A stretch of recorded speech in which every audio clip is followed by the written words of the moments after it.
So guys, for the first step, you're going to head over to search and type in CMD. Then you're going to run it as administrator. And then click on yes.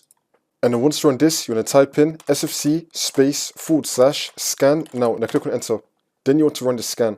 We can run the scan in the background as you complete the next steps in the video. So you just want to minimize this. And now for the next step, you're going to head over to search and type in device manager. Click on it. And then once you run this, you're going to expand display adapters. Then you're going to find your graphics card. You're going to right click on it. And then click on update driver. And then click on search automatically for drivers. Make sure they have the best drivers for your device installed. I'm also going to be leaving down below 3 links for NVIDIA, AMD and Intel. You want to download the software that comes with your graphics card. For me, I have an NVIDIA graphics card, so I've got the NVIDIA app.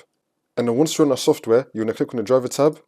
Now you're going to click on check for updates. Make sure that your graphics card drivers are fully up to date for the software. And now for the next step, you're going to head over to search and type in Windows Memory Diagnostic. Click on it. And then once you run this, you're going to click on restart now. And now we're going to be on this screen. It's now going to start running this memory scan for you. It may take a while, but you just want to run this scan. It will take you back to Windows and then the problem should be fixed.